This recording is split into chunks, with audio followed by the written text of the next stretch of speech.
because I think they're trying to troll us. Yeah. But also it's something that Bannon and Trump would seriously like to do. And so I struggle with that. I mean, I think Bannon's whole life is about trolling. And the White House is full of trolls who do things like put Trump 2028 hats on the Oval Office desk when Hakeem Jeffries and Chuck Schumer are in there. Do you see that little anecdote? And then just tweet out pictures of it, whether the pictures are AI or not. Yeah. And like that's it. Like also Trump, we know on January 6th, we all remember that. He said he wants to stay in charge. Also building a $300 million ballroom. It's not necessarily the behavior of someone who's ready to leave. Not a renter's move. Not a renter's move. Welcome to Pod Save America. I'm Jon Favreau. I'm Jon Lovett. I'm Tommy Vietor. On today's show, we'll talk about Donald Trump's latest musings about doing away with the Constitution to become president for life, why he's already calling next week's elections rigged, and what the resistance looks like right now as AOC and Bernie rally with Zohran Mamdani with a week to go before the 2025 elections. We'll also get to the latest on the shutdown and the various scary deadlines the White House is hoping will force Democrats to cave. Then Lovett talks with Democratic elections attorney and Democracy Docket founder Marc Elias about the third-term chatter from Trump and the biggest threats to this year's elections and the midterms. So let's start there.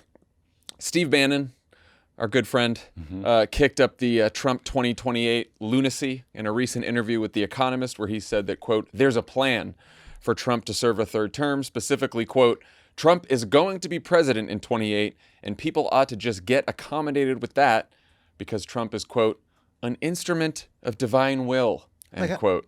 Like how you don't like sushi when you first try it, you know?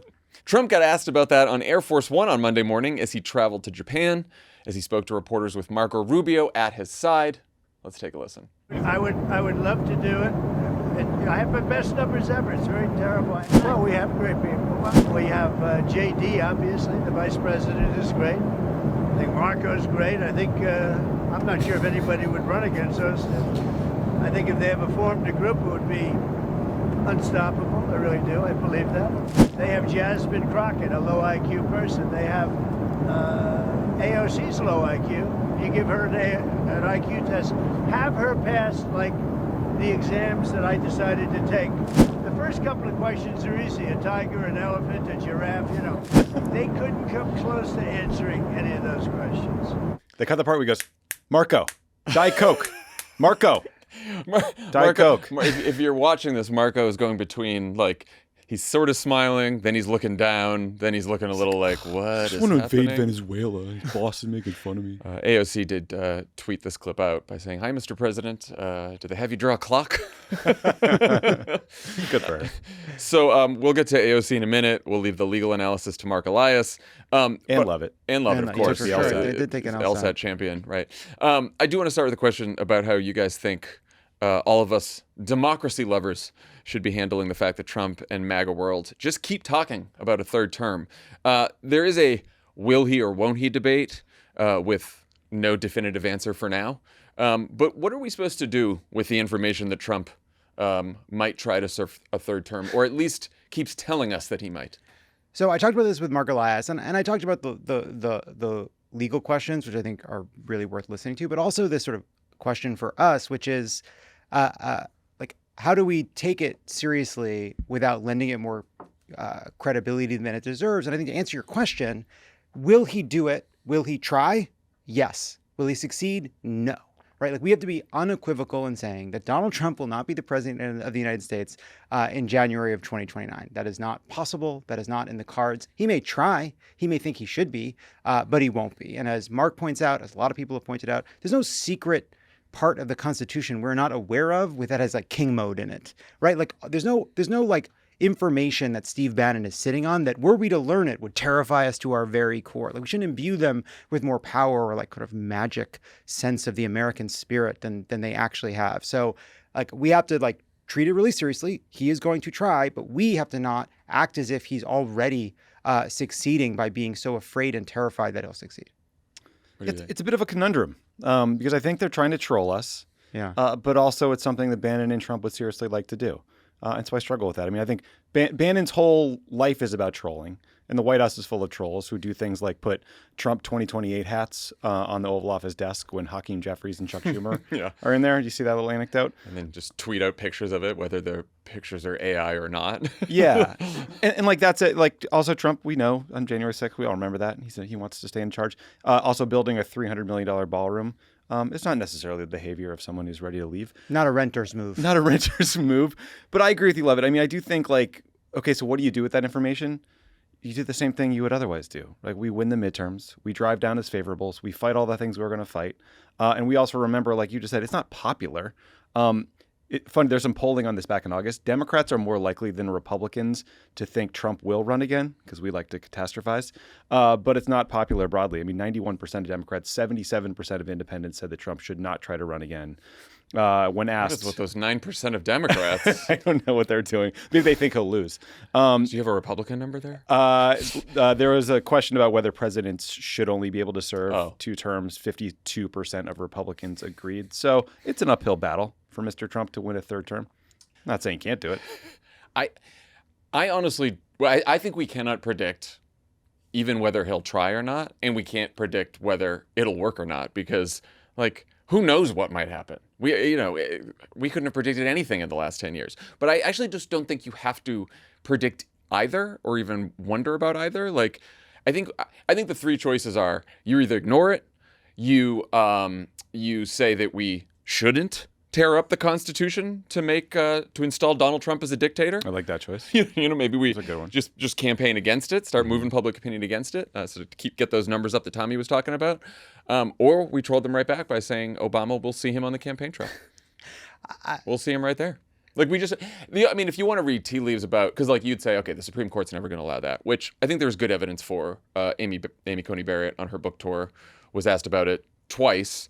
The first time she was like, well, yeah, that's what the 22nd Amendment says. And then people still were like, she wasn't cut and dry or whatever else. And then she was asked again by Nora O'Donnell, who noted that in her book, she writes that the Constitution, quote, leaves no room for second guessing when it comes to term limits. So she was like, yes, that's what I said. That's what I wrote in the book. So she's pretty clear. You can imagine that Roberts is in the same place as her because she, and so it's like, but if, could he defy the Supreme Court? Could he take over who the fuck knows? Yeah, I think, but that's why it's like, do I think that like my saying Donald Trump will not be president in 2029, might there be egg on my face? What a bad day that will be when I feel like I'm embarrassed by this moment. Like we should be, I think, definitive, in part because either this will continue to be America or it won't be. And if Donald Trump is president after his term, this isn't America anymore. It's a completely different place. And I don't understand that place. And that's where I'll live. And I'll come to learn about it. But I like that. That to me is like the most honest answer. But I believe this is still America. And so I believe it will not happen. I don't know what the path is to that. I don't know how hard Donald Trump will try. I don't know what other Republicans will do. But the part of the reason I think you need to say that is say like, well, why is Donald Trump doing that? I think it's partly because he wants to. Part it's because he's trolling us. Partly because he doesn't want to be a lame duck. Yeah. And he doesn't want to be a guy that has less power than he does. But I think it tells us something not just about him. It tells us something about the Republicans all around him. Donald Trump doesn't want to be a lame duck because so much of his power comes from the fact that he is terrifying to people who criticize him, to his fellow Republicans who don't want to get on his bad side, and because so much of his power has been people afraid to defy him in advance and giving him powers he doesn't have. And look at all these pathetic Republicans around him. Like Marco Rubio claims to be a great defender of democracy, standing there while Donald Trump is promising some kind of like dictatorship, whether by going around the Constitution or by putting his hands through Marco's sleeves and operating the buttons like through his coat jacket. And he's just fucking standing there. These Republicans are embarrassing. They're afraid to stand up to him, and they're afraid of what the world looks like when Donald Trump is gone, because all they do now is focus on his needs and his interests. They have no vision, no platform, no idea of what they stand for once he's gone. I mean, well, it's also going to be, we're going to find out soon enough, because a year from now, once the midterms are over, JD, Marco, they're all going to have to make a decision and start running. That'll be really fun to watch. I know. When he's just like paralyzing them. They're scared to go to Iowa. They're scared to fly over Iowa. Can we lay over in Des Moines? But it's like going to have to happen at some point. I do think that the lame duck thing is the most benign explanation for why Trump might continue to say this. Like, say he's not going to try, right? Then the reason he's doing this is to avoid appearing like a lame duck. It's the reason why people who seem like they have no chance of running for president at all, or might not run for president, continue to let people think that they might run for president so that their interviews get a little more attention. Yeah. Same kind of idea. Of course, Trump doesn't have to wait till 2028 to screw with our elections. We got a few before then that he could really fuck up. Exciting. Including the 2025 elections 1 week from today. Trump is already trying to frame an expected loss on Prop 50 here in California. That's the redistricting ballot initiative as illegitimate. On Sunday afternoon, he wrote a post about how the stealing of the 2020 election was a much bigger deal than the NBA betting scandal. And he urged the Justice Department, which now takes orders directly from Trump, to keep investigating 2020. If not, he wrote, quote, "It will happen again, including the upcoming midterms, no mail-in or early voting, yes to voter ID. Watch how totally dishonest the California prop vote is. Millions of ballots being shipped. Get smart, Republicans, before it is too late." This came just days after DOJ announced that it would deploy election monitors to polling places in California and New Jersey next week. Lovett, I know you talked to Mark about this, but how common or uncommon is this? And what specifically should we be worried about? Just a couple DOJ officials just watching the ballot box? I don't know what's going on. So I talked to Mark about this, and I think the way in which this is most concerning is this is a pretext for 2026. That is the fear. Like, Donald Trump will not be able to undo the results of Prop 50. He can make trouble in one county in New Jersey. And as Mark points out, he's not doing this in Virginia, where there's another statewide election because there's a Republican governor. So this is a lot about pretext for what they will say after and what they will try to do in future elections. I also just want to say, like, I voted in Prop 50 over the weekend. I dropped my ballot off at... Thank you for your vote. Yeah. Who'd you vote for? I voted yes for putting a knife in that fucking independent commission. You're an Arnold guy. You know, Opposite. But you know, I went to the Presbyterian Church in Koreatown to drop off my ballot, and it's the most. Did you light on fire when you walked in? Yeah, that's right. Take a whammo. I was like, this is all fake. You sweet Korean neighbors, you're all part of some kind of a scheme. Why didn't you mail it back? Because I always like dropping it off. Got it. I like the feeling of dropping it off, handing it in, seeing it go in the box. Yeah, it feels good. Yeah. And Ari wanted to vote in person, so we did it together. Each voted twice, as is our way. That's what we get away with. Be Pretty disappointed quiet. otherwise. But you know, you're in this. It was the first day of early voting, and early voting, and they were so sweet and careful about the rules and wanting everybody. And it's such a wholesome and democratic experience, and it just stands in such contrast to this thing that could only be persuasive to you if you've, I don't know, no contact with the actual world and the actual people running elections in California. But all that aside, like, Has Chavez made any updates to the Dominion voting machines? No, I called him. He said he was still dead. It was, yeah. There was a little shrine to him, which was interesting. People lighting little candles. It's very sort of multicultural in a sense. But it was just a reminder too. This is all such fucking bullshit. But like to the Marc Elias point about it is, yeah, there's part of the Voting Rights Act has election monitors as part of it. What matters is that this DOJ is not run by any of those previous attorneys general. This is Donald Trump's Department of Justice, and this is a illegitimate use of election monitoring as a pretext for calling elections false and using it to ramp up to something bigger and more dangerous in 2026, which Mark talks about in their conversation. Well, he said millions of ballots being shipped. Like, you mean mailed to us? Yeah. Because Post office. we get our ballots mailed to us in California. So. Also, it's not the most important thing, but the NBA betting scandal part of that Truth Social post is very funny to me because, first of all, cosplay Kash Patel clearly thought this was a huge deal, and he went to the press conference in New York and wore his little special FBI whistleblower windbreaker thing or whatever because he wanted credit. And also, it's not just like an NBA story; it's about the mob, like the five families, La Cosa Nostra, rigging card games, the way sports gambling is impacting billion-dollar industries. Like, it's a huge deal, but Trump had to diminish his own DOJ and make it about himself, which is just kind of funny. Well, he had to go back to his core message. He's very. I mean, he's like, I'm just going to use the NBA thing as a way in to get to my core message. He's going to Pokemon Go to the insurrection. There's a way to do it where he's like, hey, great job, DOJ, busting this thing. You know what else is important? This. I hope you'll approach it with the same vigor. No, he's just a dick about it. But also, I mean, look, the monitoring by DOJ of our elections is obviously bad.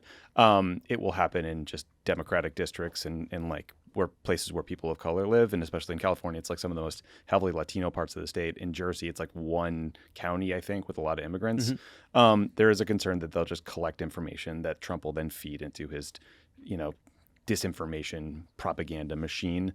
But also, it's just very dumb because in California, I think the 2021 special recall election was 91% vote by mail. The last cycle was, I think, 80% mail-in ballots. So you're not monitoring that much of the election, sir. You know, most of us are voting from home, unless you're sending DOJ people to all of our houses to watch us fill out the ballot. Or just like hanging out at the post office. Yeah. Also, you know, DOJ is not sending people to Virginia because Democrats are going to win big, and also because there's a Republican governor. Yeah. So we haven't talked much about Mike Johnson's refusal to swear in Democrat Adelita Grijalva for a House seat that she won over a month ago now. But Tommy, you and I were talking the other day about how this could be a sign of things to come for the 2026 midterms. You want to expand on your concern there? I don't think that was me. Wasn't that not you? Wouldn't that be a funny answer? You confused him with Came Dan in here with again? that. That was Dan. That was Dan. That was Dan. No, we were talking about this. In part because I was talking to our very our radicalized redistricting friend, Brian Tyler Cohen, who's been very focused on this as well. We should just say, look, what is driving his refusal to seat Grijalva is because she would be the 218th member to sign a discharge petition that would force the release of the Epstein files. So this is all part of a giant cover-up of one of the most disgusting sexual predators in modern American history. Just worth noting. Just the cover up that Just keeps a on thing. happening. Yeah.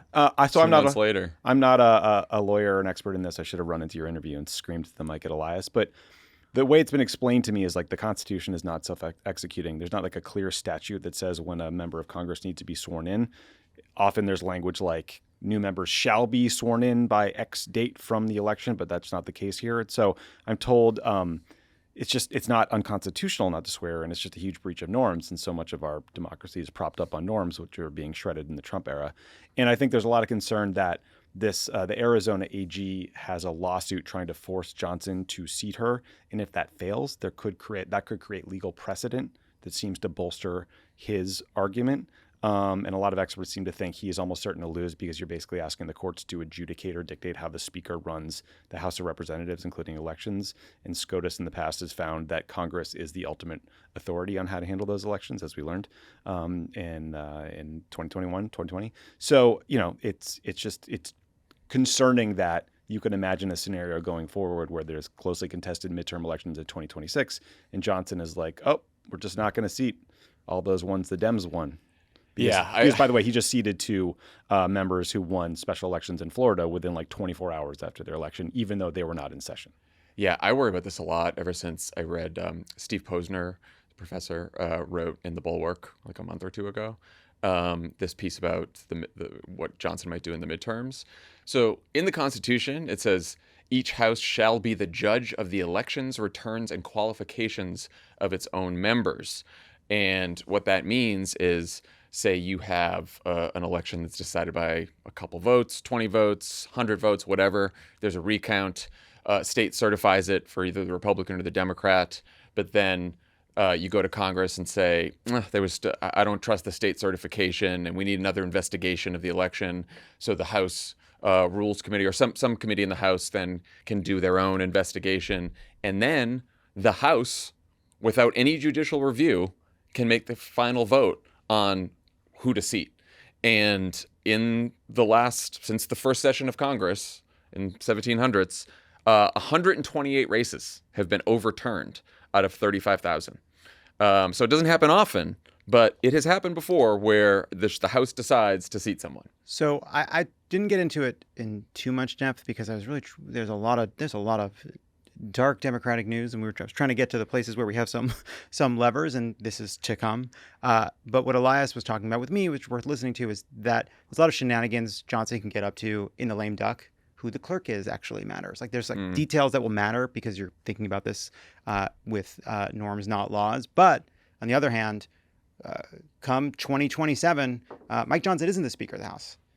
He's not. He may have sort of more power ostensibly than other members, but the clerk will call the roll. You know. So there's like that doesn't mean they can't get up to a lot of dangerous and nasty shenanigans, but it's just in part we just don't know because we've never been in that situation. But I keep thinking about that slogan from 2024. It turned out to be Trump's best slogan: "Too big to rig," for all this stuff. Yeah. It's gonna be too big to rig because you have Democratic seats, they're winning by 1-2%. You're like, okay, well. That's going to be hard. I mean, he can still try to do it, but that's going to be much harder to do with public opinion, you know? Yes, I also do think that, like, I don't put anything past Republicans these days. But Republicans want to be seated in a Democratic House in the future. There are some like sort of natural system kind of defenses that are built in. Republicans not wanting to gerrymander themselves into tough races every couple of years. Like there are Caucus natural. isn't 100% crazy just yet. Right, and you know that again another I reason don't why see a lot of long-term thinking these days.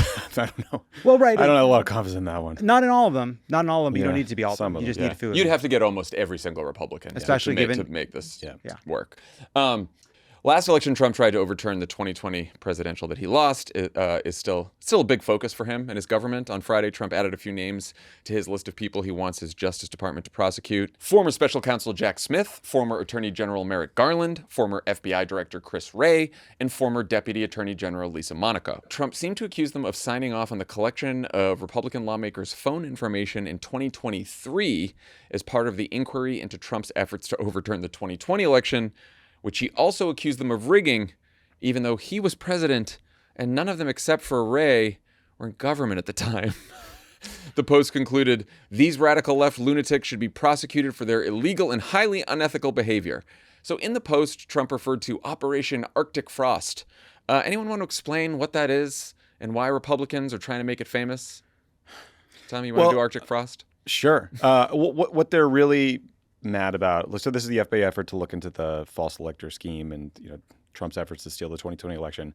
The FBI sought what is called tolling data for the cell phones of 8 or 9 lawmakers from January 4th until 7th, 2021. And what that tells you is who these people called, when they called them, the duration of the call, and the location of the call, not the contents of the call. Like Josh Hawley was saying, I was wiretapped. That's not what happened here. Which is basically what Trump was saying in his post, too. They were recorded. Yeah. And look, like that tolling information, it's incredibly invasive. You can learn a lot about a person, by who they called when and how long, et cetera. But I mean, it isn't a wiretap, just if we're being technical. And so, this was just sort of looking into who he may have been scheming with to try to overturn the results of elections. It seems like the kind of thing you would want to look into in the course of this kind of investigation. But now we're going to arrest Merrick Garland, I guess. Seems like the thing.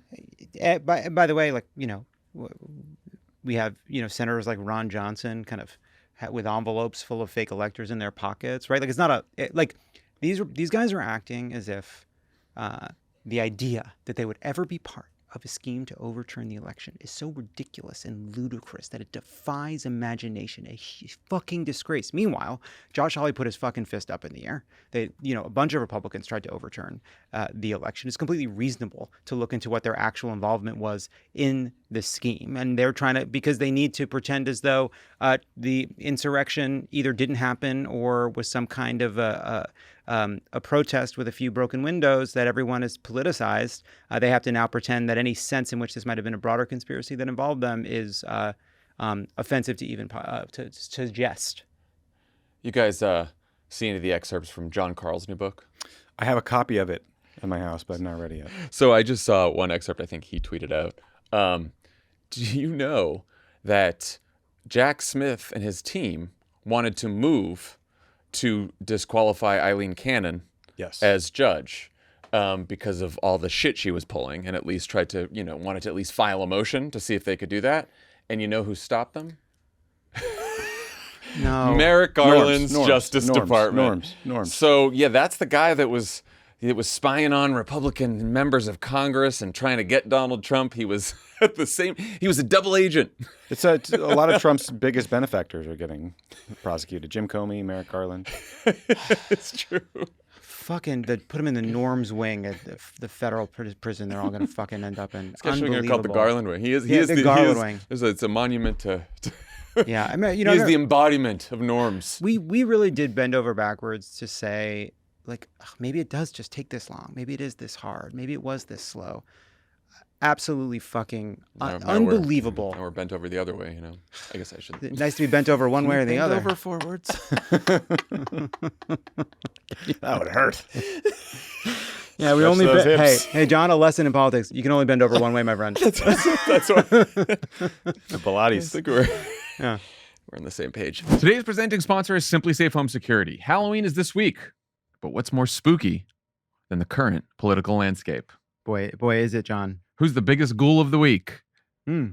I don't know. It's tough to tell. It's always the Tough same. competition. Whether you're in politics or not, your home should be a safe space from the horrors of the outside world. With Simply Safe, your home is a sanctuary where you can have peace of mind. That's why Jon Lovett set it up himself You bet. and has felt comfy cozy ever since. I set up a Simply Safe system, incredibly easy to do, worked out of the box, and you could customize it for your space, easy to install. The app was really reliable. The customer support was really reliable. It gives you great peace of mind. An app so reliable, it's scary. Simply Safe smart cameras detect threats while they're still outside your home and alert real security agents. This is the game changer. The agents take action while the intruder is still outside. They confront the intruder, letting them know they're being watched on camera and that police are on their way, even sounding a loud siren and triggering a spotlight if needed. This is how you stop crime before it starts. That's real security. Other systems have cameras that let you talk to intruders, but they require you to see the alert yourself. Simply Safe's monitoring agents have your back and talk to intruders even if they aren't there. There are no long-term contracts or hidden fees. You can cancel anytime. Named Best Home Security Systems by U.S. News and World Report for 5 years running. 60-day money-back guarantee so you can try it and see the difference for yourself. Right now, our listeners can save 50% on a Simply Safe home security system at simplysafe.com/crooked. That's simplysafe.com/crooked. There's no safe like Simply Safe. Pod Save America is brought to you by Aura Frames. Are you looking for a simple but meaningful gift idea for your mom, dad, or grandparent who lives across the country? Here's the perfect idea: a digital picture frame from Aura. Aura frames are easy to set up. It only takes about 2 minutes to set up a frame using the Aura app. They're the perfect gift for any occasion. They even come packaged in a beautiful premium gift box with no price tag. With free unlimited storage, you can add unlimited photos and videos and invite as many people as you want to a frame. There are absolutely no hidden fees or subscriptions. Share photos or videos from any device and they will instantly appear on the frame wherever it is in the world. No memory card required. Aura frames can even play live photos and video up to 30 seconds long. The embedded speaker can play audio on demand. I got this for my parents for Christmas. They absolutely love it. And we do too, because they're always asking for pictures of the grandkids. And now it is just very easy with the Aura app to just upload a picture. Very easy to do. And then suddenly it's on their frame and they love it. So it's a great, great gift. See why it was named the #1 digital frame by Wirecutter, The Strategist, and Wired. You can save on the perfect gift that keeps on giving by visiting auraframes.com. For a limited time, listeners can get $20 off their best-selling Carver matte frame with code AURA20. That's AURA frames.com. Promo code AURA20. Support the show by mentioning us at checkout. Terms and conditions apply. Trump and MAGA are also quite focused on elections that have little to do with him, like the New York mayoral race. The president is openly predicting that Zoran Mamdani will win next Tuesday, telling reporters, quote, "We're going to have a communist as the mayor of New York," but adding, "Here's the good news. He's got to go through the White House. Everything goes through the White House. At least this White House it does." Talk about a fucking mob boss, right? Seriously. Trump has threatened to illegally cut all federal funding for New York if Mamdani wins. And some Republicans in Congress are making even darker threats. At least 2 House members are pushing to look into whether the federal government can strip Mamdani of his citizenship. And Speaker Mike Johnson took time out of his shutdown press conference to attack Hakeem Jeffries for his endorsement of Mamdani on Friday. He called it, quote, "shocking," and along with the rest of the party is arguing that, at the very least, Mamdani is now the face of the National Democratic Party. Meanwhile, 13,000 people turned out at Forest Hill Stadium in Queens on Sunday night to hear AOC, Bernie Sanders, and Governor Kathy Hochul rally with Mamdani. Which of these don't belong? At least a handful of people showed up for Hochul. Poor Hochul. Here's a taste of what they heard. It is a time such as today when demanding affordable housing is considered a radical and outlandish act. That we can afford our lives, our groceries, our transit is considered an outlandish and radical act. We are not the outlandish ones, New York City. They want us to think we are crazy. We are sane. And what the oligarchs fear, what they fear is that people will start understanding that this country belongs to us, not them. Together, New York, we're going to freeze the... Together, New York, we're going to make buses fast and... Together, New York, we're going to deliver universal... We will make our city one where every person who calls it home can live a dignified life. No New Yorker should ever be priced out of anything they need to survive. Sounds so radical and dangerous and hateful, huh? Did you guys have a chance to watch the full Zoran speech? I did. God, he's really good. Really good. He is just like effortlessly charming. Like the speech started and he goes, a candidate is only as good as the team around him. And right now I'd like to ask that team, can you please turn on the teleprompter? Because this is all going off the dome. It was so funny. good. And like, God, quick. It was like brutal on Cuomo. Absolutely brutal. Like, let our cheers ring out so that he can hear us in his $8,000 a month apartment in Westchester if he's there for the night, and his puppet master in the White House can hear us. Like, I know just they are hammering. running through the tape. Yes, and hammering Bill Ackman and the billionaire class, and just like, it was fantastic. It was a great speech. Good for him. Yeah, he's an extraordinary politician. He just is. And like, there's a small thing. So there's these housing measures on the ballot in New York. The Republican and beret wearer Curtis Sliwa has come out against them. Cuomo is in favor. A lot of people on the city council are against them. It's like a classic sort of like YIMBY debate. There's some there's some opposition from unions and from left groups. And he actually hasn't said, like, Mamdani hasn't said how he's going to vote on it, right? And it just sort of speaks to the fact that, like, there's one thing that he's doing that I think is like makes him a really amazing politician is the ways in which he is a politician, while remaining like authentic and charismatic, enthusiastic, and like smart about how he's running this campaign. If you watch his interviews, he's so disciplined. He's so disciplined, yet because you know where he's coming from, you know it's coming from a place of authenticity. He has the kind of the space to do that. But here he's trying to kind of be careful because he's for freezing the rent. He knows that there's some opposition to that from people that think they want market rate housing, and that's going to sort of hurt the situation. He's come out more in favor of some market rate building and development, right? Recognizing he's sort of evolved on that issue. And so you see that, like, he is this kind of defiant figure, like represents the left in this bold way, exciting in a way, but all at the same time being kind of like thoughtful about politics on a number of issues, kind of meeting with like leaders in business who may not like him, but like he's sort of charming them, right? Like there's something about the way he's doing this that like belies, but beneath the enthusiasm is just an incredibly sophisticated political operation. So you're on the fence. Yeah, I mean, between him and Cuomo, it's a tough fucking call. The ghoul who thinks it's not a Sliwa guy. The ghoul who thinks it's a waste of his time to even be participating in this election. It is unbelievable. Not running through the tape. Zoran's a great speaker. It was a great speech. I mean, he obviously going to get punched in the face by like the reality of governing that city and City Hall and the state and whatever the hell Trump's going to do to them. I would just like to quickly point out that Hakeem Jeffries, like, you're still getting the worst attacks from Speaker Johnson and Republicans by waiting to endorse. But in the process, you got the entire left mad at you. I cannot. What was the thinking here? I'd still like to know. Also, we are going to be doing like Tupac at Coachella, Bernie hologram speeches at rallies in 2050, and they're still going to play. Yeah. Don't you think? It's so the same speech. It's still like he's so consistent, but it works. Still hits. What do you guys make of the intense focus on Mamdani by Trump and Republicans, the threats they're making, and their attempts to make him, which will certainly heat up should he win the election, the new face of the Democratic Party nationally? I mean, I do think initially it was an attempt to scare voters away from voting for him, but I think they've probably given up on that by now. I mean, my God, the Islamophobia that this man has dealt with in the last few months is just disgusting. It is so rampant. It's been rampant in Republican politics for a very long time, but the overt nature of it in the Trump era is just hideous. Like this woman, I think she was like the anti-Semitism czar under the Trump administration, posted a photo of the planes hitting the Twin Towers and a man jumping out of one of the upper floors of the building and was like, vote accordingly. I mean, it's just like sickening shit. But also, obviously we know like that's a big piece of the puzzle for Trump, and then he just wants to paint every liberal-run city as a hellhole filled with crime and corruption. And so he's getting started early. He's laying the groundwork early, starting now, because he's just going to hammer it going forward. Will he be successful against Mamdani? We don't know. Like, Mamdani's a pretty nimble politician, but Trump will be able to punish him in weird ways that we probably haven't thought of. Yeah, I think, I mean, I put these into a couple categories, like the attempt by now 2 House members and several MAGA influencers online to continue to push that they're going to hopefully denaturalize Zoran Mamdani and deport him.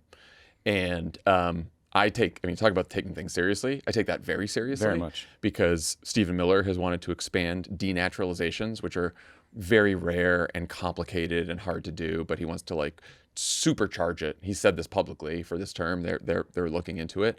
And if Donald Trump and the ruling party decide that they're going to try to deport a leader of the opposition who runs America's biggest city by stripping him of his citizenship, then I think every single American should like take to the streets, and every single politician, Democrat or Republican, whether you like Zoran or not, especially if you don't, I would say, should stand up and fight that and protest that, because that is like, next. because that is some dark shit to be like. It really is. is. It is it's Islamophobia for sure, and then there's specific Islamophobia that he has faced. It also intersects with the xenophobia, the larger xenophobia, and the anti-immigrant push, and it's also just like the most authoritarian shit you can imagine. That this is the guy who runs now the biggest city in America, and he's at a different party, and I don't like him, and so I'm going to try to deport him. Yeah, which is why I don't think it would ever succeed. He is a citizen of this country. And like on the principle of it, a naturalized citizen is just as much a citizen as someone born here. That is the way it works. And if that is fragile, then citizenship itself is fragile. It's incredibly dangerous regardless how you feel about the politics. It seems like I remember when I talked to Waleed Shahid about Mamdani a few weeks ago. Part of this was about what happens when someone like from the left has a chance to govern, right? Like he's going to put it on its feet, right? And there's going to be compromises. That's probably going to anger people on one side of his coalition. He's going to pursue policies that people more on the center left predict aren't going to work. Maybe they'll be more successful than they think. Maybe they won't be. He has to govern and put his governing on his feet, right? He's bringing in people that like he's going to keep the police commissioner in place, like he's bringing Brad Lander in. Like he's thinking about the people that are going to be part of the group that are going to help him govern. Now, Trump is going to try to use the powers of the federal government to make him fail, not for the ways in which his policies work or don't work, but to try to make him a failure before he's even walked in the door. And so that to me is what makes that so dangerous, right? They want to claim that he's a communist, danger, anti-American, whatever, racism, Islamophobia, all that, throw it all at him, and then try to make sure he fails before he's even had a chance. And he also doesn't have the right to do that, to deny funds to the city of New York or the state of New York, because he doesn't like the mayor, but he'll try, and he'll have to fight it. And that'll become something that occupies his mayorship, even though it shouldn't. It will make his job harder. But that's the job. I'll say Republicans have been trying to make AOC the face of the National Democratic Party for several years now. Before that, it was Pelosi. Like they always try to take sort of the furthest left politician and make that person the face of the party, or the oldest face, right? I think if you're I'm trying to model good behavior here, because I think the Hakeem Jeffries strategy, as we acknowledged, probably didn't work that well. Like if someone says, "Oh, you're the party of Mamdani now," and you don't agree with Mamdani, it's like Big Tent party. There's like that the people of New York nominated him in a Democratic primary, and then the broader electorate voted for him as mayor if he ends up winning. And so I respect that process, and I'll work with him. And it's not that hard, right? Well, if you really don't agree with him and you're worried about it, right? Like if you like him, you should just say I like him and I like his policies, and great. But like if you don't, I don't think it's a real hard thing. Just be like, yeah, he's got different beliefs than me. We're a Big Tent party, and that's that. That's what makes the Hakeem Jeffries things waiting so long so strange. First of all, you're right, didn't get him anything, but it kind of is an insult to both the people that like Mamdani, people that like Hakeem Jeffries, people that don't like Mamdani. It's like is Mamdani the face? Like, I remember this question: is who's the future of the Democratic Party? Is it Abigail Spanberger or is it Zoran Mamdani? And we have to be confident enough to say yes, like it's both of them. It's going to be a big enough party for everybody, from Fetterman to Mamdani, and that like part of our job is we're not a cult like them. Part of our job is being part of this like big coalition is like kind of resisting the effort to divide ourselves based on whether you like Mamdani's politics more than say you like the politics of of Mallory McMorrow or whoever it might be, because like they want to make us one thing. We can't let that work in either direction. We have to just say like this is for all of us, and anybody's welcome. All right, let's talk about the shutdown because the government has now been closed for almost a month. We're a little over a week away from this becoming the longest shutdown in history. And on November 1st, the pain starts to get even worse. For one thing, that's when people can start buying health insurance for next year through the Affordable Care Act, where the average premium is set to rise by 30% if Republicans keep refusing to pass an extension of the subsidies. That is the biggest increase in years. It's like like 17 million people it will hit. November 1st is also when the federal government will run out of money for the food assistance that 40 million low-income Americans count on, known as SNAP benefits, partly because the Trump administration is refusing to spend contingency funds to keep it going. Other impacted programs include Head Start, which funds education, health, and nutrition services for almost 1 million kids, nutrition assistance for low-income mothers and babies, and federal paychecks. Meanwhile, flight delays are starting to pile up.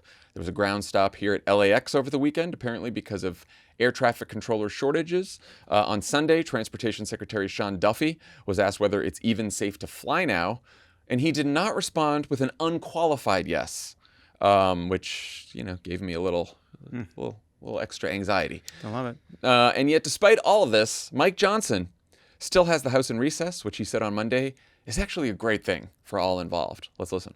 I don't know what the Democrats are doing other than publicity stunts, but I can tell you the House Republicans are doing some of the most meaningful work of their careers. They're in their districts, working around the clock with their constituents, helping them not only to negotiate the crisis that's been created by this Democrat shutdown, but all the other matters that they need to attend to. The most meaningful work of their careers. He's just so bad. It's just not compelling. What are you talking about, dude? When I'm legislating, I can't really be present for what I need to do to make Donald Trump happy. Now I can really work it.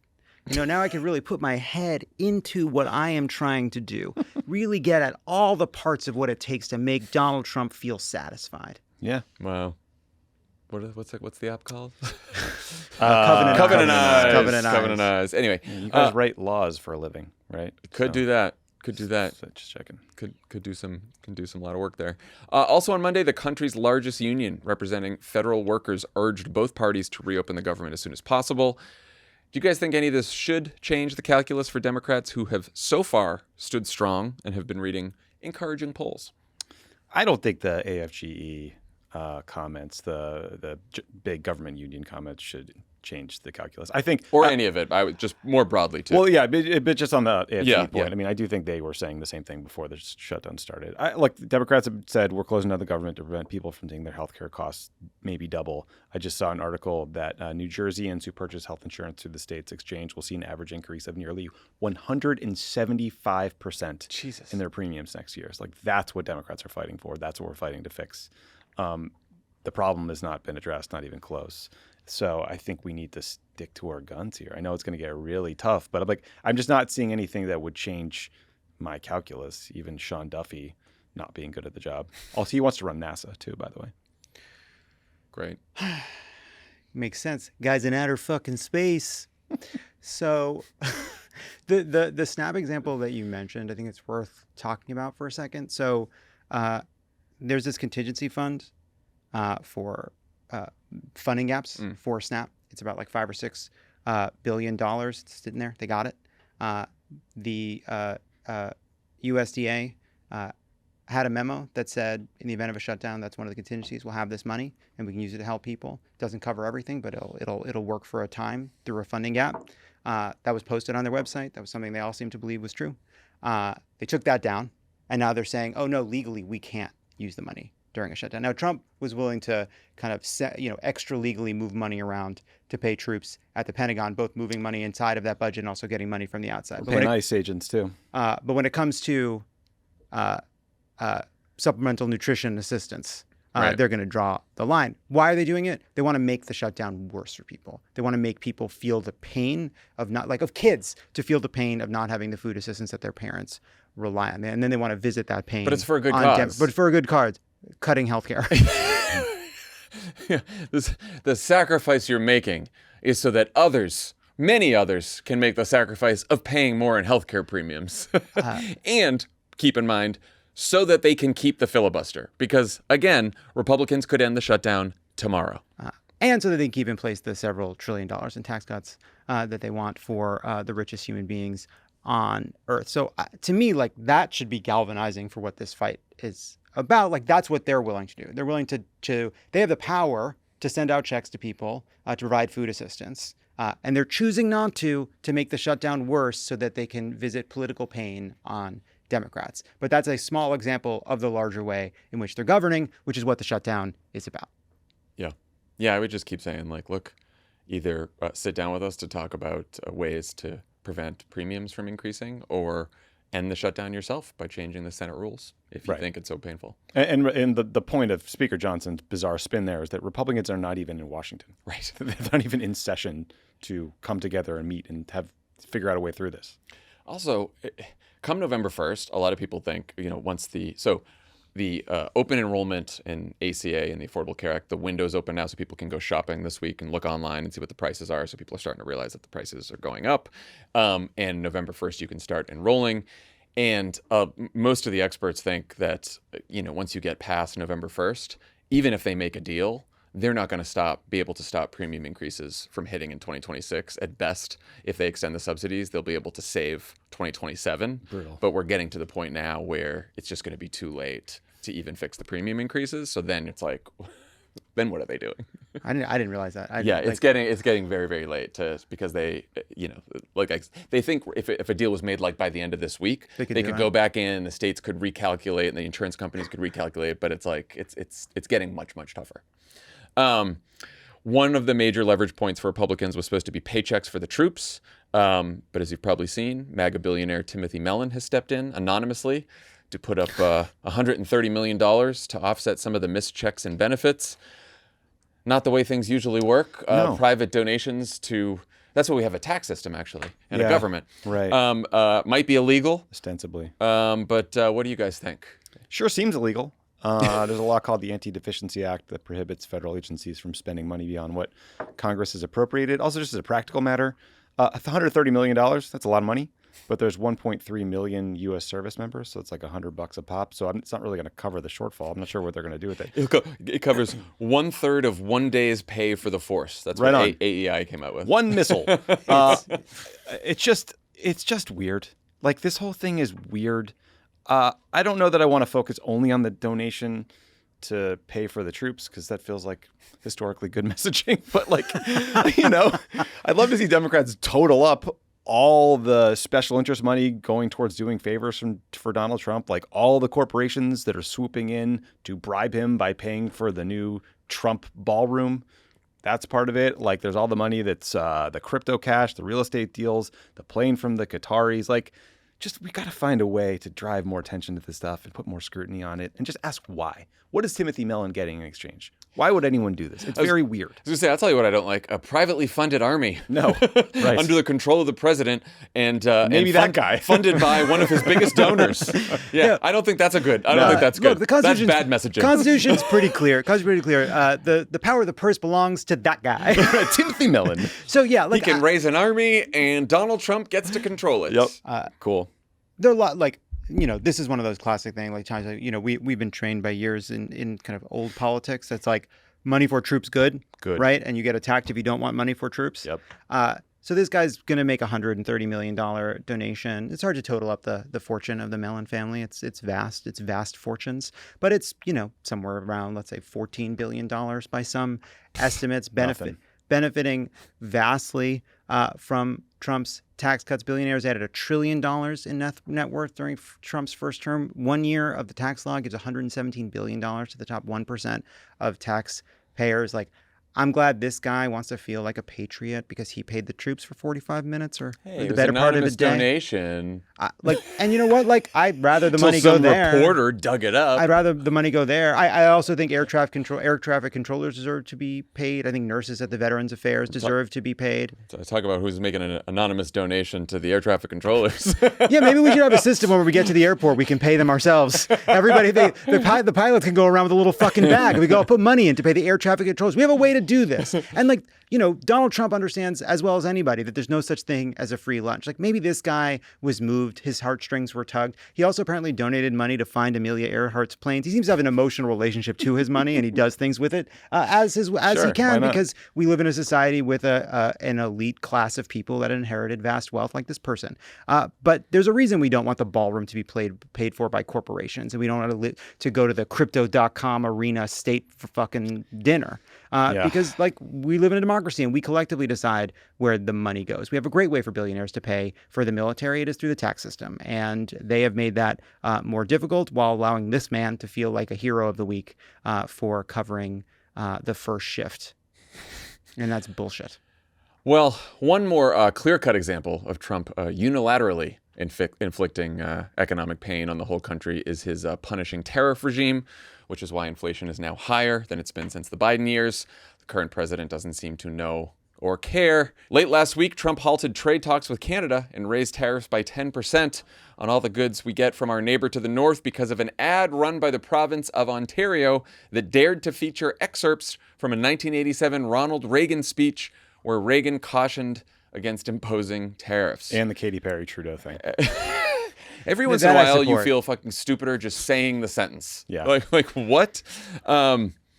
American farmers are also suffering from the tariffs, especially soybean farmers, thanks to retaliation from China. Not to worry, though, because if you are a soybean farmer, hedge fund manager turned Treasury Secretary Scott Bessent, he wants you to know that he is you. He is you. Let's listen. I am him. In case you don't know it, I'm actually a soybean farmer, so I have felt this pain too. I could watch that clip like 10 times. That hit so hard. Can we play that clip Yeah, again? one more time. Run it back. In case you don't know it, I'm actually a soybean farmer, so I have felt this pain too. He's Did someone stiff in put the him up to weirdest that? way. I don't. Was that a joke? Maybe So maybe here's he a meant it yield to be farmer. rye. He owns soybean farmers. He's a soybean slumlord. That is, he's a soybean slumlord. He owns $25 million worth of soybean and corn farmland in North Dakota. So he owns most of North Dakota. When he he's a said he's a soy boy. soybean farmer, he just owns North Dakota. Right. Is what really was going on there. And he apparently receives as much as $1 million a year in rental income from his soybean farmland. That's so sick. He is worth $500 million. The Treasury Secretary, who is a soybean farmer. King Louis XVI could barely sleep with all the racket outside the castle. All these people saying how hungry they are. We're all feeling the pain of pre-revolution France. It's a tired observation, but imagine if a Democrat said that. Like Fox News, what they would do to the Yale-educated protege of George Soros, who is now Treasury Secretary and calling himself a farmer. They still call Tim Geithner some Wall Street banker, and the guy never worked on Wall Street. Right, very good point. He was never even a Wall Street. It's also okay, so historically, China's been the top buyer of U.S. soybeans. It was like $12 billion annually. China stopped buying U.S. soybeans to punish us in the trade war. They've been buying soybeans Retaliation from the Brazilians and Argentina, et cetera. So what Bessent is actually doing there is bragging about the gigantic conflict of interest that he personally has in being the one to negotiate this deal with China, trying to get them to come back and purchase more of the U.S. soybeans. And so he recently on Sunday announced that he negotiated the Chinese to do a quote substantial purchase of U.S. soybeans. It's not clear what that means because the Chinese have already bought all the soybeans they need to make whatever the fuck you make out of it.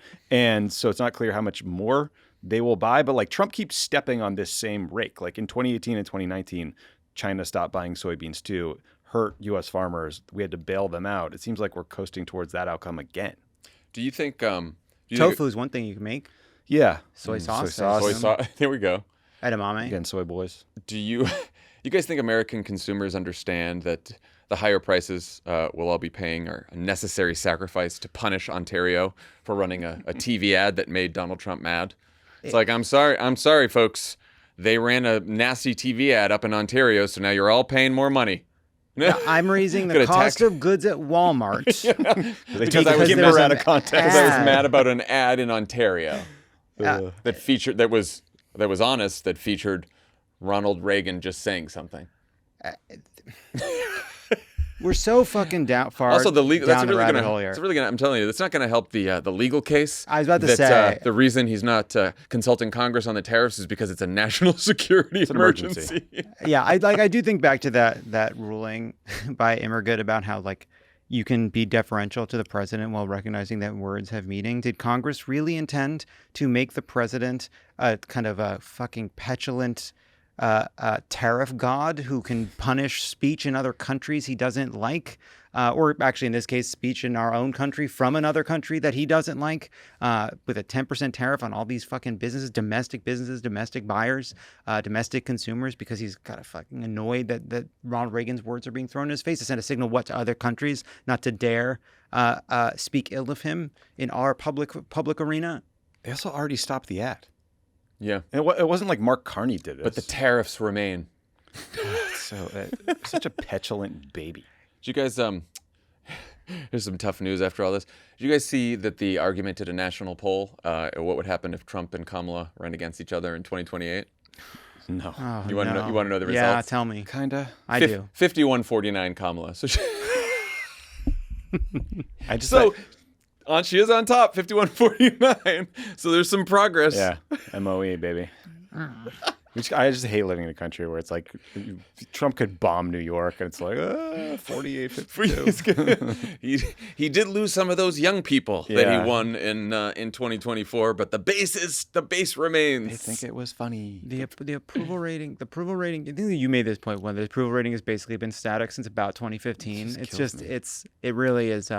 It's enervating. That's for sure. It's like, yeah. Also, we're still trapped in this world where, like, you regularly hear someone cite baskets of deplorables as this horrible thing that happened, right? We're still slapping Hillary Clinton around for that. Yeah. And Trump posted an AI video of himself dumping shit on Harry Sisson, I believe, and a bunch of Democratic and everyone who protested. And the New York Times article I was reading about it that mentioned it today said he dumped brown liquid. Yeah. I was like, I think we know what the liquid was. Couldn't tell what it was. Honestly, I think it's fair reporting. You say they go find out what it's artorial. It's the artist's intent. AI liquid. This is where I kind of like stepping back to, like, there's so many confident people about like the direction the Democratic Party should go, and like this should be our message, this shouldn't be our message. Like, these are the people that understand what the future of the party is, or how this is where Biden went wrong, whatever. And like, I just like. It is so hard to move people now. It is so hard. There's so many kind of counter indicators all the time, and like that's where I kind of like I find myself struggling to even like know what we do in a situation where the president has launched an all-out assault on the economy through tariffs, is applying them to our biggest allies because he didn't like a television commercial. The wealthy landlord is doing interviews on CNBC referring to himself as a fucking soybean farmer. Yeah. And right, to your point on votes not moving, right? Like, Obama won Iowa twice. There was a great piece in the Times over the weekend about how Trump's policies are absolutely crushing Iowa. It's like a depression. It's like a local depression in Iowa. It's a local depression. It's soybean farmers. It's Trump canceling all these wind energy projects. It's the immigration actions, getting rid of all the workers that work on these farms. Like, these Iowa farmers are getting killed, but it's not leading some like populist revolt against him. They're kind of like, well, we don't know. I mean, I guess, look, we had a big governor's race next year. Rob Sands running. Maybe he can pull this off. There's a big Senate race there as well. We'll see. But I'm also just, polls are polls, but I'm interested in the results in the 2025 elections. Yeah. Yes, me see too. Where we are. We'll get at least some read on where everyone is, or at least people in New Jersey, Virginia, and New York City, and a few other states and California after a week from Tuesday. All right, when we get back from the break, you'll hear Lovett's conversation with Marc Elias about our elections and the 22nd Amendment. Two quick things before we do that. A reminder, it's time to start holiday shopping, and we are ready for you at the Crooked Store. We got merch from all your favorite Crooked pods, plus holiday exclusives. You can now shop at crooked.com/store, or if you're more of an in-person shopper, did I come here? A selection of our merch will be available at CrookedCon. Okay, yeah. CrookedCon. It's like, Smart do idea. we open up a brick and mortar here in the office? I was like, shit. Speaking of CrookedCon, another reminder, we're just 10 days away. As I mentioned on the Friday show, I'm hosting a panel about Democratic messaging with Jen Psaki, Faz Shakir, and Democratic strategist Liz Smith, Rebecca Katz, and Adam Jenelson. Tommy and Ben are going to be doing a panel about what a forward-looking Democratic foreign policy should look like in 2025. I'm looking backwards. I'm also doing a panel. We're going to talk to some of the lead consultants on the 2025 races, whether they won or lost, what the lessons were, what we did right, what we got wrong, what they observed. So that'll be cool. I love that. And you did cut off the panelists in you and Ben's. Ro Khanna and Yasemin Ansari are going to be on that panel, which is great. Excellent. Lovett's going to be hosting a panel called Are We Having Fun Yet? with Hassan Piker, Simone Sanders Townsend, Tim Miller and Jessica Tarloff. What a panel. It's going to be fun. We're talking about why Democrats seem like such downers and what it will take to. I don't know. Did you just listen to our show? I had a good ass time last hour. Yeah. Well, no, I'm present company excluded. Of course. Tommy Lovett and Dan will also be doing one-on-one interviews with Lena Khan, Ruben Gallego, and Chris Murphy. And Alex Wagner is going to be talking with Andy Bashir. And on top of all of that, there's the Vote Save America Action Hub. To see the full schedule and get tickets, head to crookedcon.com. That's where you get some action, That's right. as we discussed. It's a whole hub for it. Yeah, it's like the Olympic Village. There'll be Fewer condoms. Yeah, Crookedcondoms.com. No, you got it. That's the point. You got it. You got where I was going. We're good. Because Lovett doesn't. I was going to say more. Yeah, because we don't need them. Why would he cut? Yeah. Oh, we got some. That's right. That's right. That's right. Abundance fans. There was just an abundance joke. Yeah, we promise there'll be some abundance bros in the house. If you know what I'm saying. That is the first condom-related abundance joke that has been told. I don't know. We can check with Ezra and Derek on that, but I believe it's the first. All right. Anyway, our cup runneth over. Pod Save America is brought to you by Helix. Helix mattresses are great. You know, John has some here. You bet I do. We have a couple Helix mattresses as well, including for our eldest child, and super comfortable, great, the best. And they're like tailored to you. You take the sleep quiz; they give you the exact right mattress for your body and your sleep style. Helix knows there's no better way to test out a new mattress than by sleeping on it in your own home. That's why they offer a 100-night trial and a 10 to 15-year warranty to try out your new Helix mattress. They have several different mattress models to choose from since everyone's unique and everyone sleeps differently. Each is designed for specific sleep positions and feel preferences. So how will you know which Helix mattress works best for you and your body? Take the Helix sleep quiz and find your perfect mattress in under 2 minutes. Your personalized mattress is shipped straight to your door free of charge. All you have to do is go to helixsleep.com/crooked. That's helixsleep.com/crooked for 20% off site-wide. Make sure you enter our show name after checkout so they know we sent you. helixsleep.com/crooked. Pod Save America is brought to you by Quince.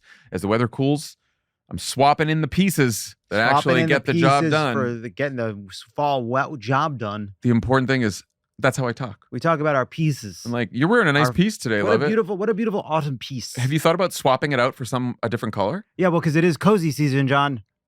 And that's what you need in cozy season. What? Warm, durable, and built to last. And guess who that is? Who's that? Quince. It's Quince. They deliver every time with wardrobe staples that'll carry you through the season. Not just this season, honestly, any season. We'll be back again saying this in the winter.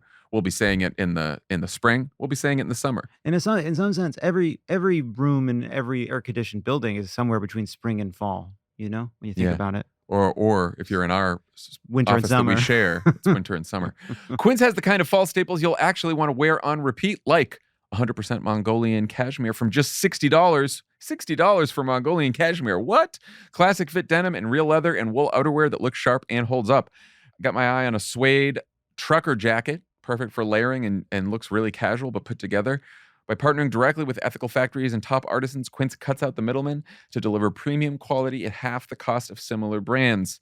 I know it's only October, but if you're thinking of holiday shopping, as I am, I think I'm going to go on Quince and see what kind of stuff they got, because I've bought a lot of clothes from Quince, and I bet a lot of people in my life would really enjoy them. Layer up this fall with pieces that feel as good as they look. Go to quince.com/crooked for free shipping on your order and 365-day returns. Now available in Canada too. That's QUINCE.com/crooked. Free shipping and 365-day returns. Quince.com/crooked. Marc Elias leads the Elias Law Group and is the founder of Democracy Docket, a digital news organization dedicated to protecting democracy and voting rights. Marc, welcome back to the pod. Thanks for having me back. Lots to talk about. All of it great. Steve Bannon said... Is it really all great? It's all great. Steve Bannon said that Trump will get a third term and, quote, people just ought to get accommodated with that. Trump didn't rule out a third term when asked about Bannon's comments. How seriously should we take this? So one of the things I've always said is that we got terrible advice to take Donald Trump seriously, but not literally. I think we have to take him both literally and seriously. And so Donald Trump wants a third term. I fully expect he is going to try to get a third term. That is, there is no constitutional loophole here. There's no legal way for him to seek a third term. There's no like special provision that Steve Bannon has found that none of us. But that won't stop Donald Trump from trying to do so anyway. Remember, he incited a violent insurrection in the nation's capital the last time he tried to take a term that wasn't his. That's why I'm of two minds of it. On the one hand, I think we need to say unequivocally, he will not have a third term. But we need to say that in a way that doesn't act as if it won't be something that is pursued, that Donald Trump doesn't see as a possibility. To your point, there's no secret king mode inside of the Constitution, that when Bannon says, oh, we have a plan, they have no access to any secret information that would make that possible. So then it's incumbent on us to understand what that plan could look like. And tell me if I'm wrong. One would be they just defy the Constitution. He just doesn't leave office. That's a possibility. And then the other is a whole collection of end runs around the Constitution, like, the Speaker of the House, no rule says can't be a dog kind of stuff. Which one are you more worried about? And how do you take it literally and seriously? Like, how do you prepare for something like this? Yeah, so I take the first more seriously than the second, because there is no end run around the Constitution. Like there's no secret way, like I said, for him to be the vice president or that. I mean, the closest thing there would be to a secret way would be, frankly, that he does what Vladimir Putin did after his first term, which is that someone else is technically the president, like, for example, Don Jr., and he is just like the power behind the throne. But that's not an end run around the Constitution. I mean, that's just, that's just is what it is. I think what Steve Bannon and others have in mind, I suspect, is something that looks much more like January 6th. I mean, let's be clear. He already has military in a number of major cities in the United States. That number will grow. He is already building what would be, I don't remember if it's the 6th or the 8th largest military in the world in ICE. Like when you look at by budget size, a force that will be very loyal to him. And, we've recently learned that he's planning on deploying Department of Justice monitors in 7 counties in California around a state ballot initiative, and in New Jersey, in Passaic County, which is 43% Hispanic, for a gubernatorial election. Now, I don't think he's going to affect the outcome of those, but do I think he's doing that because he's looking forward to 2026 and then ultimately 2028? Sure. So I want to get to 2025 and 2026, but before we move on from this, Steve Bannon makes this comment, and now we're having a conversation about how powerful and dangerous Donald Trump is, when whatever their plans are, Donald Trump doesn't want to be perceived as a lame duck. And is there any way in which you worry that we're, even in sort of following this lead, imbuing Trump with more power and political will than he actually has? No, and here's why. Look, I represented President Biden in the aftermath of the 2020 election, and we won 64 of 65 cases.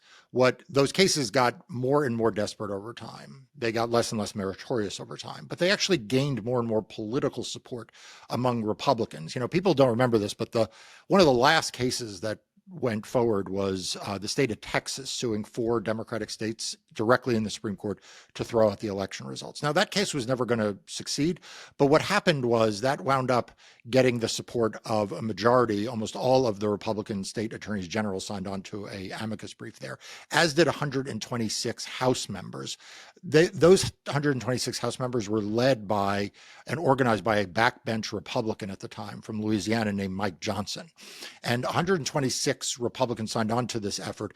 And then on the night of January 6th, after the violent insurrection, 139 Republicans supported that. So it actually gained support through January 6th. So I don't think this is going to succeed. I don't think Donald Trump, like I said, there's no secret plan. There's no way that the military, I think, could be deployed to overturn the results of a free and fair election. But all of these things have to be treated seriously, because January 6th had to be treated seriously. Those lawsuits had to be treated seriously. It didn't mean they were going to succeed. It just meant that you couldn't dismiss them. So people shouldn't be despairing about this. People shouldn't give Donald Trump powers he doesn't have, because he doesn't have these powers. But we also should recognize that, like, he's not above using violence. He's not above going outside the Constitution. He's not above bulldozing part of the White House. And so we need to be prepared and we need to be serious-minded about it. But if we are, we will be able to prevent him from serving past his sell-by date on January 20th, 2029. Okay, let's talk about 2026. DOJ has said they'll monitor elections in California and New Jersey. What does that mean in practice, and how is it a dry run for something more dangerous in 2026? So, look, one of the most dangerous things I think that is happening on the center and center left is that people are finding excuses for the abnormality of the Trump administration. So you will hear people say, well, hasn't the Department of Justice always sent monitors, federal monitors, to elections? I mean, after all, it was after the passage of the Civil Rights Act that this federal monitor program got going and really took off. And the idea was you'd have DOJ monitors go to places with histories of discrimination against minority voters, and you'd have them observe to make sure that those minority voters were not being discriminated against. This is not that DOJ. This is not the Merrick Garland DOJ. This is not the Bill Barr DOJ. This is not the, you could go back in time. This is Donald Trump's Department of Justice. This is the Department of Justice run by Pam Bondi and they're not sending out these monitors in order to protect minority voting rights. They're sending them out because they are trying to test the fence. Now, they're not going to overturn the results of the ballot initiative. They're only in 7 counties. They're in 1 county in New Jersey. But it is notable they are not, for example, in Virginia, which is also having gubernatorial elections, but where Republicans run the state. And so what I think is happening here is 2 things. Number one, they're sending these monitors out so that Donald Trump can lie about what happens when he loses the ballot initiative in California. When Gavin Newsom and the voters of California pass this ballot initiative, Donald Trump wants to be able to lie about California elections. Why? Because he's always lying about California elections, and he wants to create a permission structure to do so. Same in New Jersey when Mikey Sherrill wins that election.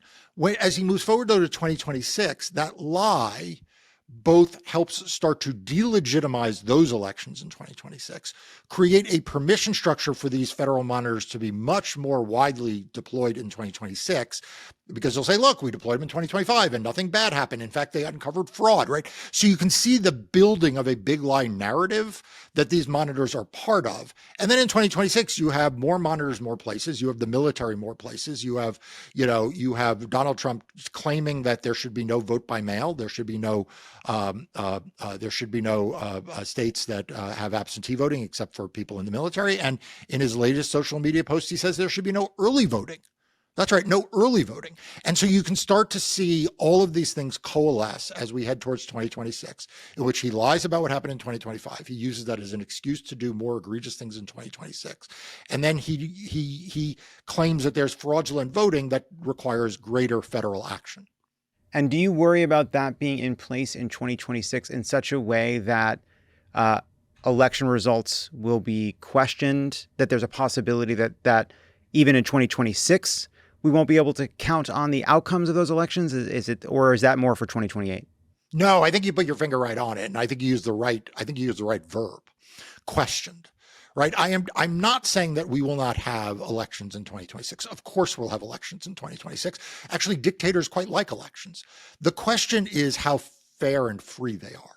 And I suspect in 2026, they will look less fair and free than they were in 2024, and perhaps more fair and free than they will in 2028, right? So it's someplace in between. And so what I suspect that he is laddering up to in 2026 is to be able to make it marginally harder for people to vote, right? Maybe some Republican states, for example, repeal their mail-in voting laws or cut back on how easy it is to vote early, right? Remember, Republican legislatures and Republican governors have proven themselves quite willing to scale back on democracy when Donald Trump asks them to. So maybe you see that. Maybe you also see an increase in election vigilantism in some Democratic states. Before we get on to what's next, I want to stop on that for a second, because you put together 2 things, and I think they're both important. One can be overcome with information and turnout. which we have also seen, right? As Republicans have tried to come after legitimate and done through legal means, come after, maybe with rhetoric that's not true, whatever, but they've come after some kinds of access to voting. And we've seen Democratic campaigns and those in favor of more voting overcome them. That is a separate matter than vigilantism and intimidating people out of voting, which can't be, ultimately is very difficult to even measure. So can you, let's put aside for a moment Republicans hearing his call to get rid of early voting or mail-in voting, which, by the way, it's not even clear hurts Democrats. I think it's stupid, but it's overcomable. It's something we can deal with. What does intimidation look like to you? Yeah. So look, I've been warning about a particular type of intimidation for several election cycles now. We've seen a rise in it, and it is this idea of right-wing election vigilantism. And it has basically taken two forms. The first is mass voter challenges. Now, we have seen there's always been some number of people who get challenged in their right to vote. But what we have seen over the course of the last two election cycles is the building of right-wing organizations and right-wing organizations with voter files that essentially create one-stop shopping for right-wing activists to download lists of thousands and tens of thousands of voters that they then take to their local election office or mail into their local county and say these 10,000 people or 20,000 people should not be allowed to vote at all. They are ineligible. They're not properly registered. We've seen this in the hundreds of thousands in states like Georgia. We've seen it in the thousands, so not in the tens or hundreds of thousands, in states like Pennsylvania and Michigan and even in New Hampshire and New York. And we're seeing that grow every election cycle in scale and in scope because it's becoming easier to use big data from these right-wing groups, and so we're seeing more and more of that. That's probably the primary way, and my legal team and I, we fight against it. As you say, it's hard to organize around it. Sometimes it's even hard to know what's going on. Mm-hmm. The other is more traditional types of intimidation, in which you see people, for example, in Arizona, we saw outside of Maricopa County, we saw people in body armor and video cameras staking out drop boxes, right? Intimidating people returning their mail-in ballot. Right now, the Republican Party is in court in Minnesota to try to strike down a law that prohibits voter intimidation around the polls, right? We've seen this movement by Republicans and conservative organizations try to strike down state laws that prohibit this under the guise of free speech. So those are the sort of the two twins that we see, and that's before you get to things that are done by the federal government itself. So now let's turn to what those are. So I want to break it down, and it's all very daunting. Okay, so now we've got efforts to get people's names off the polls. We've got people intimidating people out of voting. Now the votes are cast. What are you worried about from that point forward? Because I think that is where people feel the most disempowered, right? They feel the most scared. Like, what am I meant to do? I did my part. I got everybody to vote. We voted. Now what happens? Yeah. So now we get to the thing that is probably the most concerning of all. And that is, as you say, after people have voted, you have the vote counting and the certification process. And just to be clear, Donald Trump posted on social media, on Truth Social, several months ago. It was the social media post that garnered a lot of attention because he targeted vote by mail and some voting equipment. But if you read down in that social media post, what he said was that the states are the agents, his word, the agents of the federal government for tabulating and counting results. And then he said that the federal government is him because he is the embodiment of the federal government. Mm-hmm. Now, everything about that is untrue. A, states are not the agents of the federal government. B, he is not the federal government. And C, he doesn't get to control vote counting. But that is clearly what he has in mind, is that the tabulation of votes and the certification of votes will be the friction point that he can put the most pressure on. We know that he is interested in this because in an Oval Office meeting in 2020 on December 16th, there was actually a proposal for him to send the FBI into the state of Georgia to seize the ballots and the voting equipment after the 2020 election. And that didn't happen because the White House counsel's office, others in the White House, and people at the Department of Justice threatened to resign. Well, we know no one's going to threaten to resign this time if he does that after 2026. We also know that in the run-up of the 2024 election, there were movements in a number of states, including in Georgia, to allow election deniers on county election boards to refuse to certify election results. Okay. If they didn't like the numbers, they could refuse to certify. You may remember this led to litigation and other pressure in Georgia, but it wasn't just Georgia. And again, we've seen a history of this. My law firm and we sued Cochise County after the 2022 election because they were refusing to certify the outcome of the election. We sued after 2022 in Pennsylvania, several counties for refusing to do so. The only reason why you didn't see this litigation in 2024 is because Donald Trump won. So you're going to see election deniers at the county level and at the state level encouraged by the White House to refuse to certify Democrats if they won elections. And that's, of course, before you get to the House of Representatives seating and the Senate seating, which is like the whole ball of wax in some sense. So you've just laid out what their potential levers are to subvert the will of voters in individual races across the elections and the midterms. What are our levers to do everything they can to make sure we win the midterms? What are their kind of places where they have some way to influence this part of it so they know with confidence that not only they're going to get people to do everything they can to make sure we win the House and ideally the Senate in the fall, but that we have the power to make sure that it actually carries through? Yeah, so we have a lot of levers, and ours are stronger than theirs, okay, which is the reason why this is not a hopeless conversation. I'm laying out what their game plan is, just like before the 2020 election. I laid out, frankly, for people what Donald Trump's game plan would be, which is that he wouldn't want to leave the White House. And you sounded fucking crazy. And people did say I was crazy, right? And it turned out it was true. So here's the deal. Number one of the realities of almost all of Donald Trump's anti-democratic actions is that he winds up getting sued and loses. And so the truth is it would be again a painful process to have to sue county by county to force certification, but we would sue county by county to force certification and we would win. And we will win. And we did in 2020, we did in 2022, and if we have to do so again in 2026 or 2028, we'll do so. So the courts are actually pretty good on these issues. The courts tend not to favor the loser of an election being able to withhold a certificate of election or seating from the winner. That's number one. Number two is that this whole process is very fragile, but its fragility favors activism.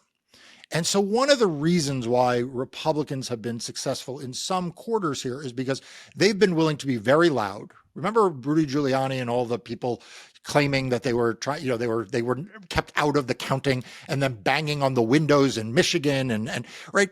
Activism matters. And so one of the things that we have seen this year is that Democrats and progressives are very, very excited and very, very engaged. And these voter suppression techniques tend not to survive first contact with peaceful activism. They tend not to survive. Someone can stand outside a drop box and try to intimidate people, but if there are 5 other people standing out that drop box saying, get out of our community, get away from this drop box, honestly, it works. It saves the drop box.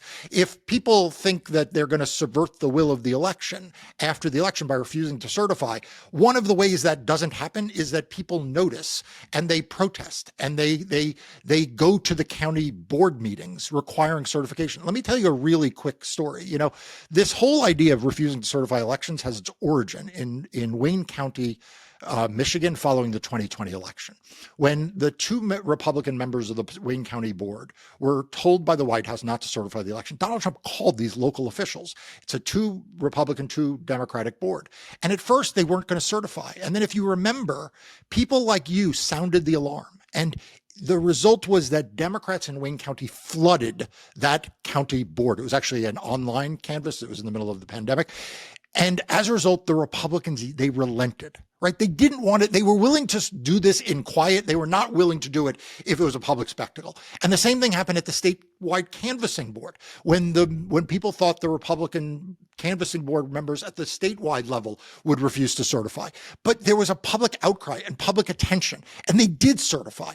And so the truth is that if people are paying attention to these things and people are engaged and they are standing up against voter challenges, they're standing up against refusal to certify, typically very oftentimes these state boards and county boards, they can only steal elections in quiet. They can refuse to certify in quiet in the back rooms. But if there's people paying attention, by and large, they wind up doing the thing that is right. So right now, as we're recording this, Mike Johnson is keeping the House out, in part because he does not want to seat a Democrat who won a special election, because that would give them the votes to do the resolution on the Epstein files. How much does this look like a harbinger to you of the ways in which Republicans in Congress could try to stand in the way of Democrats taking back the House? What does that look like? How does that work? There are a lot of doomsday scenarios around Mike Johnson and the House and seating. I mean, I'll say this: the Senate is a continuing body, as you know. The House is not. So, like, whether Mike Johnson likes it or not, in the first days of January, the House is going to reconvene and the clerk is going to call the roll. And like Mike Johnson actually doesn't have any more power on that day than anyone else, right? So in some sense, I'm not minimizing the trouble that Mike Johnson can create. I mean, he can try to do things in the lame duck. He can try to, appoint a new clerk. Like, there's all these like technical ways that people worry about this. And believe me, I've done more House and Senate contested elections probably than any other lawyer, certainly than virtually any other lawyer, if there's some Republican out there. And I think that what Democrats need to focus on is winning the elections. We need to worry about passing the redistricting initiative in California. We need to make sure that because the easiest way for Republicans to essentially rig this process is by gerrymandering so many seats that Democrats can't win, or, creating voter confusion or apathy, division within the Democratic coalition so that they don't vote. I think if we get to the place where we have won the seats on election night, leave it to the lawyers and the political operatives and Hakeem Jeffries and Chuck Schumer. They will get it across the finish line. It may not be pretty. It may look a lot like what we saw in 2020, but the main thing everyone can do right now is, if you have not already volunteered for a campaign, you don't have to love every Democrat. Pick the Democrat who you love and go give to them and volunteer for them. I love every single one of them. You and me both.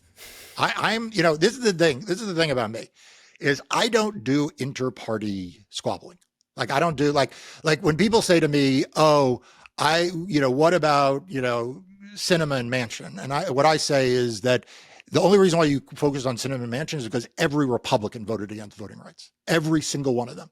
And the same is true on the left. Like, for every complaint people have about a progressive Democrat, I'm like, the only reason why you have to complain about them is because not a single Republican ever does the right thing. Well, this is what makes you good. This is why you're our lawyer. You're not sort of you're not doing this part of it. You're just doing the law. So last question. Do you have any, are there ways people can get involved in the, what is the most effective thing our listeners can do who are really worried about this, who are doom scrolling a lot, who feel hopeless or powerless because this is an assault on their ability to use the power that they believe is theirs by right? What is the most effective things people could do to be part of protecting the vote 2025, 2026, beyond? Yeah. So look, the single most important thing that anyone can do, and that everyone can do, probably is a better way to put it, that everyone can do, is they can speak up. Right now we have a crisis of cowardice in this country. And it is not just the largest institutions that are cowards, although they are pretty cowardice. But honestly, we need more people willing to speak up. And that means, for everyone listening, you all have social media. You all have a bridge club, a lunch club, a bowling league. You all get together with other knitters. You are in a Facebook group. You have dinner with your friends and your family. And now is the time to not stay silent. Now is the time to speak up and say that what Donald Trump is doing to this country is wrong. What Republicans are trying to do to our democracy is wrong. And that everyone should have the opportunity to be registered to vote, to cast their ballot and have their ballot counted, and that there should be zero tolerance for anything else. And I know that sounds like a really simple thing, but honestly, there's not enough of that. There are too many people who are just holding back because they don't want to be in the fray. They don't want to be in that line of fire. They'd rather have a polite conversation than a hard conversation. And we need more people willing to have hard conversations. So that's number one. Number two, if you are able to, if you have the time, and if you could spare a few dollars, find a Democratic candidate or a progressive organization and volunteer for them, or give money to them. Like I said, your thing in California may be the ballot initiative. You may not like the candidates, but you may like the ballot initiative. So go knock doors and volunteer for the ballot initiative.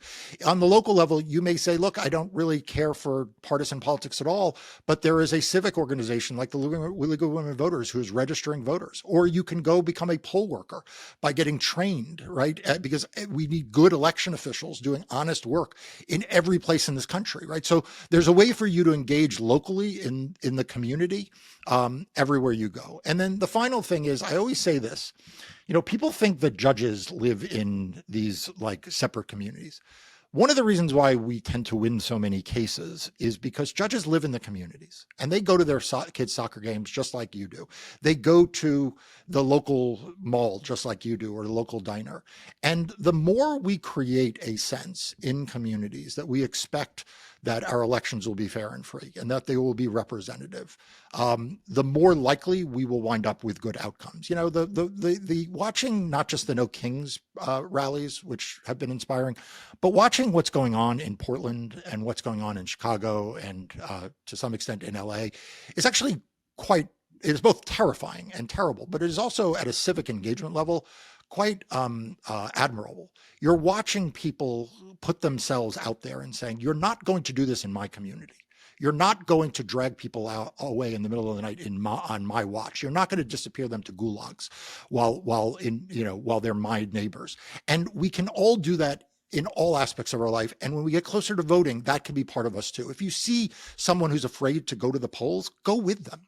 If you hear that there are vigilantes staking out a drop box, peacefully, safely, but make your presence known, because cowards are the ones who are trying to suppress the vote, and they do not withstand a little sunshine.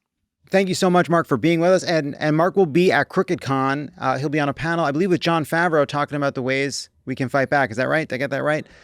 So thanks for being part of CrookedCon. Look, I'll see you in person then. Thanks for having me. That's our show for today. Thanks to Marc Elias for coming on. Dan and I will be back with a new show on Friday. Talk to everybody then.